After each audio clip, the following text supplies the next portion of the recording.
அனைவருக்கும் வணக்கம்.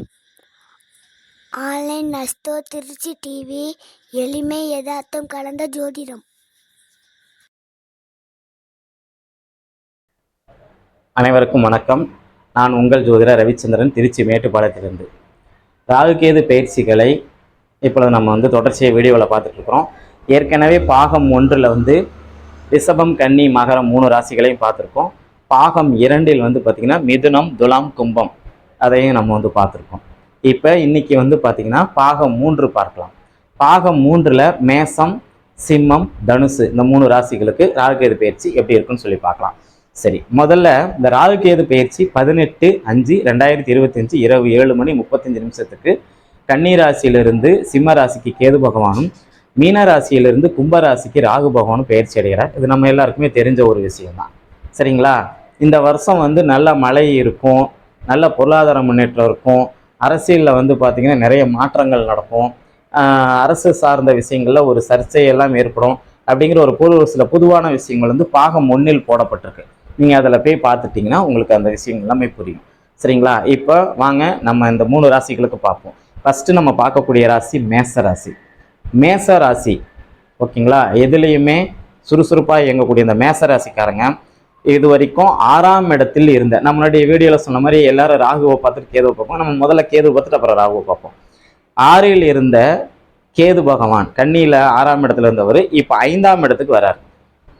எங்கே வராரு? சிம்மத்துக்கு வரார். இந்த மேச ராசிக்கு அவர் 5ஆம் இடத்துக்கு வரார் இல்லைங்களா? அதே 5ஆம் இடத்துக்கு வரும்போது குழந்தைகள் சார்ந்த விஷயங்களில் சற்று நமக்கு கவனம் வேணும். அதே மாதிரி குழந்தைங்களை கண்டிப்போடுன்னு வளர்க்கணும். சரிங்களா? குழந்தைகள் தவறு பண்ணுவதற்கு வாய்ப்புகள் அதிகம் இருக்குது அப்படின்னு சொல்லுவான். குழந்தைங்களால் பெற்றோர்களுக்கு கவலை உண்டாகும். கல்வியில் முன்னேற்றம் தடைபடும். குழந்தைங்களுடைய கல்வி தடைபடும். பூர்வீகம் சொத்து பிரச்சனைகள் தொடரும். பூர்வீக சொத்து சார்ந்த பிரச்சனை போன அமைப்பில் என்ன இருக்கோ அது இந்த தடவையும் தொடரும் அப்படின்னு சொல்லலாம். மருத்துவ செலவுகள் அவ்வப்போது நடக்கும். குலதெய்வ வழிபாடு கண்டிப்பாக நன்மை கொடுக்கும். முன்னோர் வழிபாடு சிறப்பு. முன்னோர் வழிபாடு நீங்கள் சரி பண்ணணும், வழிபாடு செஞ்சு சரி பண்ணணும் அப்படின்னு. நினைத்த காரியங்கள் கண்டிப்பாக ஒரு தாமதத்திற்கு பின்பு உங்களுக்கு நடந்தே தீரும் அப்படிங்கிறது ஒரு உண்மையான ஒரு விஷயம். சரி, அதே நேரத்தில் இவங்களுக்கு இந்த சொத்து சார்ந்த பிரச்சனை, இந்த மருத்துவம் சார்ந்த பிரச்சனை, மற்ற விஷயங்கள் சார்ந்த பிரச்சனை இதெல்லாமே பார்த்தீங்கன்னா இந்த தடவை இவங்களுக்கு இருந்து கொண்டு தான் இருக்கும். இதை நம்ம ஒரு பிரச்சனையை கொடுத்து அதன் பிறகு தான் இது நமக்கு ஒரு தீர்வையும் கண்டிப்பாக கொடுக்கும் அப்படின்னு சொல்லலாம். சரி, அதன் பிறகு இந்த மேச ராசிக்கு ராகு பயிற்சி பலன் எப்படி இருக்குன்னு பார்க்கலாம். 12ல் எவ்வளோ காலம் இருந்தார், மீனத்தில் இருந்தார், நல்ல யோக பலன்களை கொடுத்துருந்தார். உண்மையாலுமே போன ராகுகேது பயிற்சி மேசத்துக்கு நல்ல ஒரு அமைப்பை தான் கொடுத்துருக்கு, நல்ல பலனை தான் கொடுத்துருக்கு. இதோட 12ல் இருந்த ராகு பகவான் இப்போ 11ஆம் இடத்துக்கு வந்திருக்கிறார். தற்சமயம் ராகு 11ஆம் இடத்துல இருக்கிறது, லாபஸ்தானத்தில் வந்திருக்கிறாரு. பெரிய லாபத்தை தரக்கூடிய காலமாகும். மூத்த சகோதர வெளியில் இருந்த பிரச்சனைகள் எல்லாமே தீரும். அதே மாதிரி கையில் பணம் நன்றாக புரளும். சீட்டு, ஷேர் மார்க்கெட்டு, MLM போன்றவற்றில் இவங்களுக்கு பெரிய தனலாபம் ஏற்படும். உடல்நிலை சார்ந்த முன்னேற்றம் கண்டிப்பாக நல்லபடியாக முன்னேற்றம் இருக்கும் அப்படின்னு சொல்லலாம். வீடு மனை சார்ந்த சுப செலவுகள் நடக்கும்.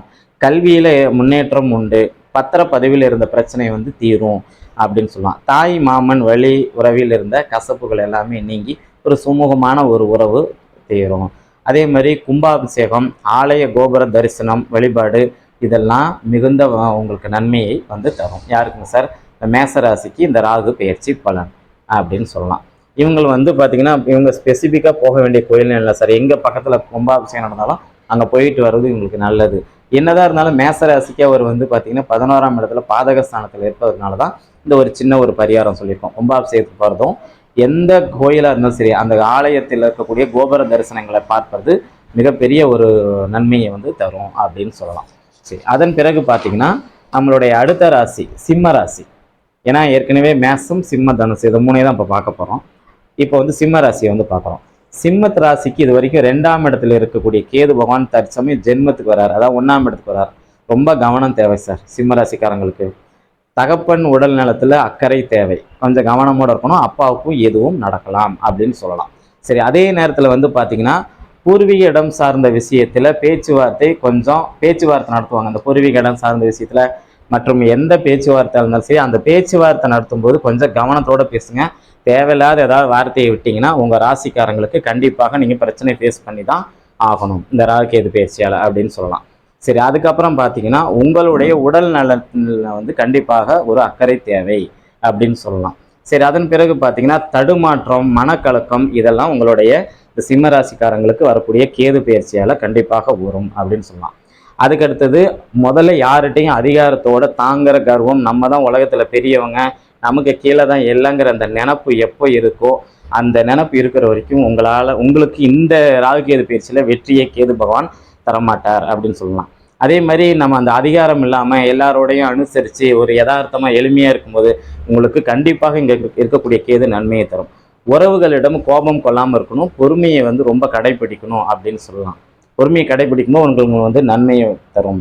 வயிற்று வலி சார்ந்த பிரச்சனை, வயிற்று வலி, ஜீரண கோளாறு, அது சார்ந்த பிரச்சனைகள்லாம் உங்களுக்கு இந்த கேது பயிற்சியில் வந்து கண்டிப்பாக நடக்கும் அப்படின்னு சொல்லலாம். சரிங்களா? அதே மாதிரி இந்த பிரச்சனையிலேருந்து நீங்கள் வெளியில் வரணும் அப்படின்னா பழனி மலையில் போயிட்டு தரிசனம் பார்த்துட்டு உச்சிக்கால பூஜையில் கலந்துக்கிட்டு வரும். நல்லா பாருங்கள், நீங்கள் போய் பூஜையில் பழனியில் போய் முருகனை தரிசனம் பண்ணிட்டு வந்தால் மட்டும் பத்தாது, உச்சிக்கால பூஜையில் நீங்கள் கலந்துக்கிட்டிங்கன்னா உங்களுக்கு இந்த கேதுவால் வரக்கூடிய பிரச்சனை ஒரு பெரிய பாதிப்பை தராது.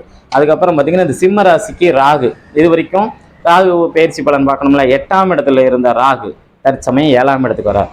8ஆம் இடத்துல இருந்து மிகப்பெரிய ஒரு மன கஷ்டம், பொருளாதார பிரச்சனை இதெல்லாம் கொடுத்துட்டு இருந்த ராகு தற்சமயம் 7ஆம் இடத்துக்கு வந்திருக்கிறார். இது ஒரு பெரிய பாதிப்பை கண்டிப்பாக தராது. ஆல்ரெடி நான் முன்னாடி வீடியோவில் சொல்லியிருக்கேன், குருவின் பார்வையில் ராகு பகவான் இருக்கிறனால ஒரு பெரிய பாதிப்பு கண்டிப்பாக தராது. சரிங்களா? மனைவி அல்லது கணவனுக்கிட்ட பேசும்போது வாதம் பேசக்கூடாது, தர்க்கம் பண்ணக்கூடாது. இந்த மாதிரி தர்க்கம் பண்ணாமல் இருக்கும்போது இவங்களுக்கு ஒரு மிகப்பெரிய நன்மையை வந்து தரும். அதே மாதிரி கூட்டு தொழிலில் சற்று கவனமுடன் இருப்பது நல்லது. நல்ல லாபமெல்லாம் வரும், பட் கவனத்தோடு இருப்பது கொஞ்சம்.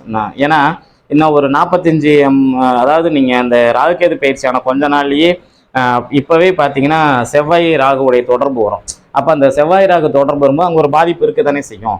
அப்போ அதற்காகத்தான் கொஞ்சம் சற்று கவனம் தேவைன்னு நம்ம சொல்லப்பட்டது. அதே மாதிரி குருவின் பார்வை கண்டிப்பாக நன்மையை தரும். அங்கே இருக்கக்கூடிய அமைப்பை ராகுவை பார்க்கறனால 2வது குழந்தையால் நன்மை இருக்கும். 2வது குழந்தைக்காக ஃபீல் பண்ணுறவங்க, எனக்கு 2வது குழந்தை இல்லைங்கிறவங்களுக்கு இந்த 2வது குழந்தை கருத்தரிக்க வாய்ப்பு உண்டு. அதே மாதிரி திருமணம் கூடி வரும், சிலருக்கு காதல் நிறைவேறும். ஓகேங்களா? அதன் பிறகு பார்த்தீங்கன்னா வாடிக்கையாளர் நமக்கு அதிகம் வருவாங்க. அந்த சொந்தமாக பிஸ்னஸ் பண்ணுறவங்களுக்கு வாடிக்கையாளர் பிரச்சனை இருந்துச்சு அப்படின்னா அந்த சிம்ம ராசிக்காரங்களுக்கு வரக்கூடிய ராகு கேது பயிற்சியில் அந்த ராகு பயிற்சி ஆக போகும்போது பார்த்தீங்கன்னா நமக்கு வந்து வாடிக்கையாளர் அதிகம் வருவாங்க. இருந்த போதிலும் சாலை பயணத்தில் வந்து சிறிது கவனம் தேவை. எங்கேயாவது சின்ன சின்ன விபத்துகள் நடந்து, அதாவது நம்மளுடைய முழங்கால் பகுதி பாதத்தில் அடிபடுறதுக்கான வாய்ப்புகள் உண்டு. இதிலிருந்து நம்ம தப்பிச்சுக்கணும் அப்படின்னா நம்ம திருச்சி மாவட்டம் முசிறி பக்கத்தில் வெள்ளூரில் இருக்கக்கூடிய மகாலட்சுமி ஆலய வழிபாடு, அந்த கோயில் தரிசனத்தில் அந்த கோயிலில் போயிட்டு நீங்கள் தரிசனம் பண்ணிட்டு வந்தீங்க அப்படின்னா உங்களுக்கு வரக்கூடிய சின்ன பிரச்சனை கூட அவங்க பார்த்து அதை சரி பண்ணிக்குவாங்க அப்படின்னு சொல்லலாம். சரி, இறுதியாக இன்னைக்கு கடைசி ராசின்னு சொல்லக்கூடிய ராசி தனுசு ராசி. இந்த தனுசு ராசியில் வந்து பார்த்தீங்கன்னா இது வரைக்கும் 10ஆம் இடத்துல இருந்த கேது பகவான் இப்போ வந்து பார்த்தீங்கன்னா 9ஆம் இடத்துக்கு வரார். நல்லா பார்த்துங்க, கேது பகவானை தான் நம்ம ஃபஸ்ட்டு சொல்கிறோம். அப்போ 9ஆம் இடத்துக்கு வராரு. இதில் பெயர் புகழ் பாக்கியம் சார்ந்த விஷயத்தில் ரொம்ப கவனம் தேவை. நம்ம பேர் கெட்டுற மாதிரி விஷயங்கள்லாம் நிறைய நடக்கும். அப்பாவுக்கும் நமக்கு கருத்து வேறுபாடு வரும், அப்பாவுக்கும் குழந்தைங்களுக்கு கருத்து வேறுபாடு வரும். நம்ம யாரெல்லாம் குருமார்கள் நினைக்கிறோமோ அவங்களுக்கும் நமக்கு ஒரு நல்ல பெயர் கிடைக்காது. அப்போ நம்ம என்ன பண்ணணும், அப்பாக்கிட்டையும் மகன்கிட்டையும் குருமார்கள்கிட்டையும் நல்ல பெயர் வாங்க முயற்சி செய்யணும். அப்பாக்கிட்டையும் குருமார்கிட்டையும் நீங்கள் ஏதாவது ஒரு கெட்ட பேர் வாங்கிட்டீங்கன்னா உங்களுக்கு இந்த ராகு கேது பயிற்சி நன்மையை தராது. குறிப்பாக கேதுவின் பயிற்சி நன்மையை தராது அப்படின்னு சொல்லுவோம். வெளியூரில் போய் இருந்தீங்க அப்படின்னா கண்டிப்பாக உங்களுக்கு நல்ல ஒரு முன்னேற்றம் உண்டு. உள்ளூரில் இருந்தீங்கன்னா உங்களுக்கு நன்மையை வந்து தராது. அதே மாதிரி அப்பாவுடைய உடல் நலத்தில் சற்று கவனம் தேவை. பெரிய பாதிப்புகள் இல்லை அப்படின்னு சொன்னாலும் சிறிய வகையான பாதிப்புகள் அப்பாவுக்கு இருக்குது அப்படின்னு சொல்லலாம். ஆன்மீக பயணம் சென்று வருவதற்கு உகந்த காலம். சில பேர் காசி ராமேஸ்வரம்லாம் நான் எப்போ சார் போகலாம் அப்படின்னு சொல்லுவாங்க. அந்த வட இந்தியாக்கில் எப்போ டூர் போகலான்னு கேட்பாங்க. தனுசு ராசிக்காரங்களுக்கு இந்த வரக்கூடிய 18 மாதம் 18/5/2025 18 மாதத்தில் நீங்கள் எப்போ வேணுமாலும் காசி, புத்தகையா, அயோத்தியா இந்த மாதிரி நீங்கள் நார்த் இந்தியாவில் இருக்கக்கூடிய அத்தனை பகுதிகளும் நீங்கள் போயிட்டு வருது ஒரு நன்மையான ஒரு காலமாக இருக்கும் அப்படின்னு சொல்லலாம். ஒரு சில தடைக்கு பின்பு உங்களுடைய அனைத்து வகையிலுமே ப்ரமோஷன் வந்து கிடைக்கும். இப்போ பெயர் புகழ் பாக்கியம்னு எல்லாமே தப்பாக நினச்சிங்க, எனக்கு வேலையில் ப்ரமோஷன் கிடைக்குமா அப்படிங்கிற மட்டும் நினைக்கிறீங்க. ஒரு கல்யாணமான ஒரு பையன் ஒரு குழந்தை உருவாகுதுன்னா அந்த குழந்தை ஒரு கிடைச்சுன்னா அது ப்ரமோஷன். ஒரு வேலையிலேருந்து அடுத்த வேலைக்கு போகிறோன்னா அது வந்து ப்ரமோஷன். ஓகேங்களா? நிறைய பேருக்கு வந்து பேரம்பேத்தி பிறக்குது அப்படின்னா அது ப்ரமோஷன். நம்மளுடைய பையனுக்கு வேலை கிடைக்குது, மருமகளுக்கு வேலை கிடைக்குது, மகனுக்கு வேலை கிடைக்குது, மருமகளுக்கு வேலைக்கிற மற்ற அனைத்து உறவுகளுக்கும் நடக்கக்கூடிய ஏதாவது ஒரு நல்ல முன்னேற்றமான ஒரு விஷயம், அத்தனை ப்ரமோஷன் தான். இது எல்லாமே இவங்களுக்கு, இந்த தனுசு ராசிக்காரங்களுக்கு இந்த இந்த கேது பயிற்சியால் நமக்கு நல்லது நடக்கும் அப்படின்னு சொல்லலாம். அதே மாதிரி இதனுடைய இதனுடைய அந்த பயன் நமக்கு ரொம்ப அதிகம் வரணும் அப்படின்னா திருவண்ணாமலையில் இருக்கிற அண்ணாமலையார் வழிபாடு ரொம்ப சிறப்பை தரும் அப்படின்னு சொல்லலாம். இறுதியாக தனுசு ராசிக்கு ராகு பயிற்சி அப்படின்னு பார்க்கலாம்.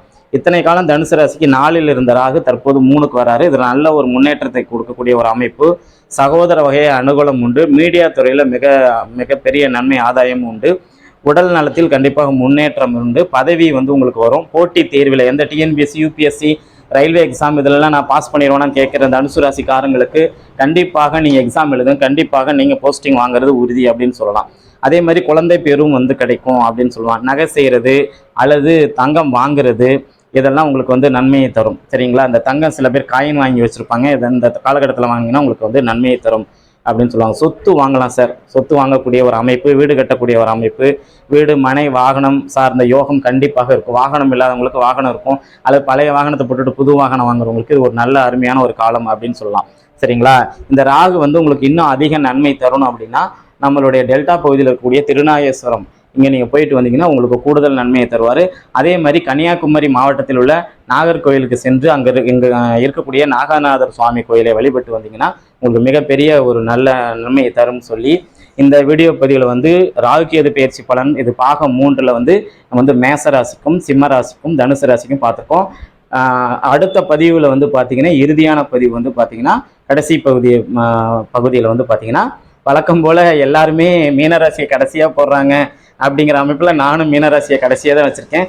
அடுத்து உங்களுடைய வீடியோ பதிவில் பார்த்தீங்கன்னா கடகராசி, விருச்சிக ராசி, மீனராசிக்கு ராகுகேது பயிற்சி பலன் உங்களை அடுத்த வீடியோவில் வரும்னு சொல்லி உங்களிடமிருந்து விடைபெறுகிறேன். நன்றி, வணக்கம்.